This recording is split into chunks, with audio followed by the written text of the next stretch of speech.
এবার জিবরাইল ডাক দেখো ইয়া রাসূলুল্লাহ ইয়া হাবিবাল্লাহ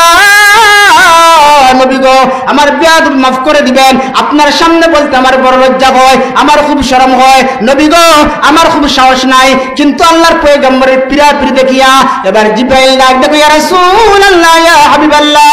ও আল্লাহর নবী জাহান্নামের প্রথম স্তরে আপনার গুনাহগার উম্মতরা এই যাবে যেরকম নাউযুবিল্লাহ আমার পানের বাইরা যেই মাত্র জিবরাইলের মুখ থেকে নবীজি শুনলেন নবীজির উম্মতরা জাহান্নামের প্রথম স্তরে চলে যাবে আমার আপনার নবী বিশ্বনবীর উম্মতের জন্য কেমন মায়া আল্লাহর পয়গম্বর বিশ্বনবী তখন সাহাবায়ে কেরামের মজলিসের মধ্যে ছিলেন নবী আমার সাহাবায়ে কেরামের মজলিস থেকে সাহাবায়ে কেরামদেরকে কিছু না বইলা চইলা গেলেন নবীজি কামরার মধ্যে যাইয়া কামরাটা বন্ধ করে দিছে ঘরের দরজাটা বন্ধ করে দিছে নবীজি কামরা থেকে বের হয় না 3 দিন হয়ে যায় নবীজির কোনো খবর নাই সাহাবায়ে কেরাম পাগলের মতো হয়ে গেছে হায় রে হায় আল্লাহর পয়গম্বরকে মনে হয় আমরা কষ্ট দিয়েছি আল্লাহর পয়গম্বর বিশ্বনবী কামরা থেকে বের হয় না ও সাহাবীরা যাও নবীজির কামরার মধ্যে যাও এবার সাহাবায়ে কেরাম পরামর্শ করলেন নবীজির কামরার মধ্যে আবু বকরকে পাঠাও কারণ আবু বকর হলো নবীজির মায়ের মানুষ নবীজির প্রথম খলিফা নবীজির প্রিয় এবং বাল্যকালের বন্ধু আবু বকরকে পাঠাও এবার সাইয়্যিদুনা আবু বকর সিদ্দিক রাদিয়াল্লাহু আনহু আল্লাহর পয়গম্বর বিশ্বনবী রাহমাতুল লিল আলামিনের দরজায় যাইয়া করা বাবা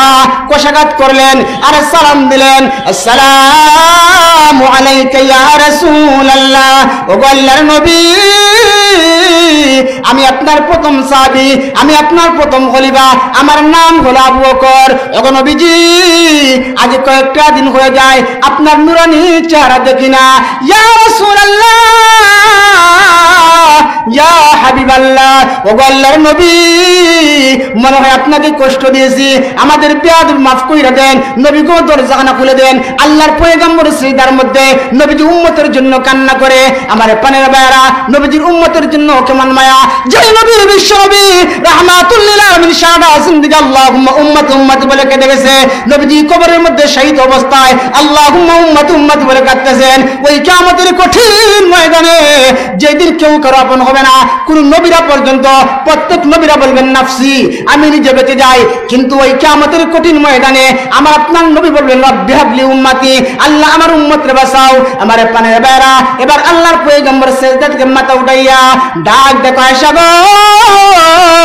আমার আবু বকরকে দরজাটা খুলে দিও না যদি আমার আবু বকর আমার কামরা ঢুকে যায় আমি আমার গুনাহগার উম্মতের জন্য কান্না করতে পারবো না এবার আবু বকর সিদ্দিক রাদিয়াল্লাহু আনহু এবার সামের জবাব না পাইয়া ব্যর্থ হইয়া নিরুপায় হইয়া মনকুন্ন হইয়া চলে গেছে এবার যেই মাত্র চলে যায় এবার নবীজির 2 নম্বরের খলিফা যার নাম হলো আমিরুল মুমিনিন উমর ফারুক রাদিয়াল্লাহু আনহুকে আল্লাহর পয়গম্বরের দরজায় পাঠানো হলো এবার উমর যাইয়া সালাম দিয়েছে আসসালামু আলাইকা ইয়া রাসূলুল্লাহ ওগো নবীজি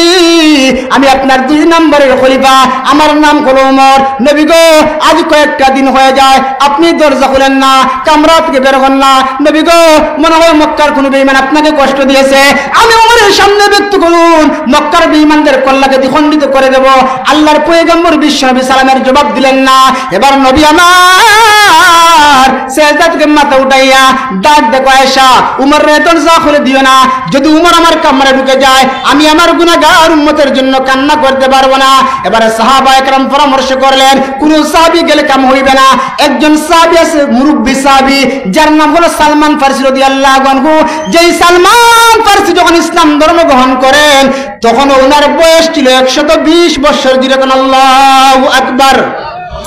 আর যেরকম আল্লাহু আকবার আমার পানের বাইরা সালমান ফারসি রাদিয়াল্লাহু আনহু 300 থেকে 350 বছরের মতো হায়াতের জিন্দেগি পেয়েছেন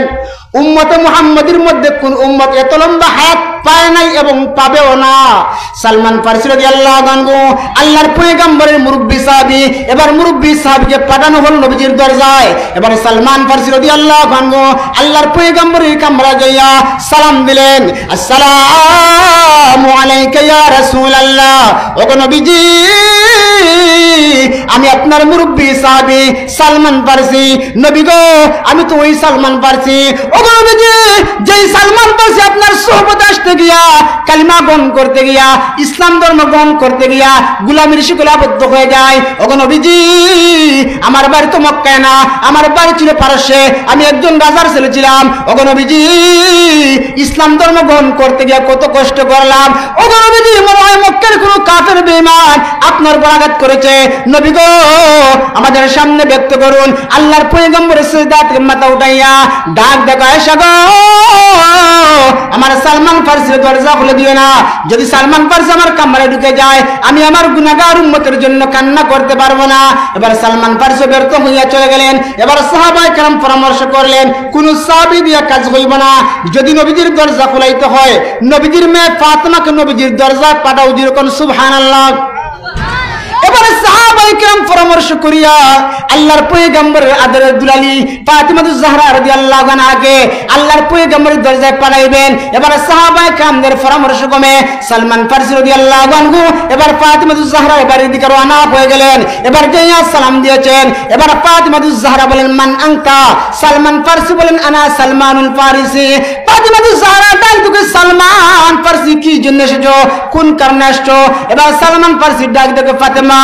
আজ কয়েকটা দিন হয়ে যায় আল্লাহর পয়গম্বরের নুরানি চেহারা দেখি না, নবীজি তো কামরা থেকে বের হয় না, নবীজি কামরা বন্ধ করে দিয়েছে, কত সাহাবী গেল নবীজি দরজা খুলে না। ফাতিমা গো হয়তোবা তুমি না গেলে নবীজি দরজা খুলবে না, যাও আব্বা জানের দরজা খোলাও, যাও নবীজির দরজা খোলাও। এবার ফাতিমাতুজ জাহরা রাদিয়াল্লাহু আনহা সন্ধ্যা হতে না হতে আল্লাহর পয়গম্বরের বাড়ির দিকে রওনা দিয়ে দিয়েছে। এবার দরজা দিয়ে সালাম দিয়েছে, আসসালামু আলাইকা ইয়া আবি, হে আমার আব্বা, হে আমার আব্বা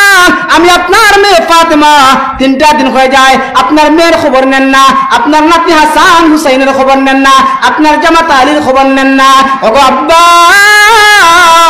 আপনার কি হয়েছে, আপনাকে কে কষ্ট দিয়েছে আমি ফাতেমার সামনে ব্যক্ত করুন। এবার আল্লাহর পয়গম্বর সিজদা থেকে মাথা উঠাইয়া ডাক দেখা আয়েশা গো আমি আবু বকরকে ফেরত দিতে পেরেছি, আমি ওমরকে ফেরত দিতে পেরেছি, আমি সালমান ফারসিকে ফেরত দিতে পেরেছি, আমি আমার আদরের দুলালি ফাতিমাকে ফেরত দিতে পারি না। যেরকম সুবহানাল্লাহ। আমার পানের বাইরা এবার ফাতিমাতুজ জাহরা রাদিয়াল্লাহু আনহা আল্লাহর পয়গম্বরের কামরার মধ্যে প্রবেশ করেছে। তাকায় দেখে নবী আমার এত কান্না করে, ছোট ছোট বাচ্চাদের মধ্যে হাউমাউ করে কান্না করে। এবার ফাতিমাতুজ জাহরা ডাক দেখে আব্বা আপনি কেন কান্না করেন? এবার নবীজি ডাক দেখে ফাতেমা তোমার কাছে আমার বলে কোনো লাভ হবে না। এবার ফাতেমা ডাক দেখে আব্বা বলেন আমার কাছে দেখি কিছু করা যায় কিনা। নবীজি ডাক দেখে ফাতেমা জিবরাইল এসে বলে গেছে আমার উম্মতরা নাকি, আমার গুনাহগার উম্মত নাকি জাহান্নামের প্রথম স্তরের মধ্যে যাবে। এবার ফাতিমাতুজ জাহরা ডাক দেখে আব্বা আপনার উম্মতকে চির সর্বদা জাহান্নামের মধ্যে জ্বলবে। নবীজি ডাক দেখে না না না, আমার যে উম্মতের মধ্যে যাররা পরিমাণ ঈমান রয়েছে আমার সেই উম্মতটাও একদিন ঈমানের বদৌলতে জান্নাতের মেহমান হবে। এবার ফাতিমাতুজ জাহরা ডাক দেখে আব্বাজান তাহলে আপনার কান্নার কারণ কি? এবার নবীজি ডাক দেখে ফাতেমা তুমি তো জানো না আমার একটা উম্মত একটা মুহূর্ত সামান্য সময় জাহান্নামের আগুনে জ্বলবে, আমি বিশ্বনবী তা সহ্য করতে পারি না।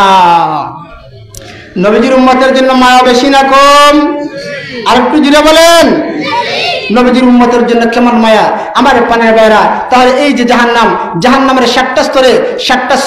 সম্প্রদায়ের লোকেরা যাবে। এই জন্য আমার পানের বাইরা এই যে আমরা এই মাহফিলের মধ্যে এমন একটা সময় হাজির হয়েছি, এই জমানাটা হলো ফিতনার জমানা। এই জমানায় নিজের ইমানটা টিকিয়ে রাখা বড় মুশকিল আমার পানের বাইরা। বর্তমানে তাকায় দেখা যায় গুনাহ এত হারে বাড়ছে যার কারণে আমাদের হায়াতের জিন্দেগিতে বরকত নাই। দেখা যায় যে প্রতিনিয়ত মানুষ মরছে, যুবক মরছে, শিশু মরছে, বৃদ্ধ মরছে, একমাত্র গুনাহ বেড়ে যাওয়ার কারণে আমার পানের বেড়া। তাহলে এই যে জাহান্নাম, জাহান্নামের কেমন ভয়াবহতা, এই দুনিয়ার জমিনে যদি আমরা পরকালের সামনা জোগাড় না করি তাহলে তো আমরাই হইব এই যে জাহান্নামের বাসিন্দা আমার পানের বেড়া। আমার তিলাওয়াত আয়াতের মধ্যে আল্লাহ বলেন ইয়া আইয়ুহাল্লাযীনা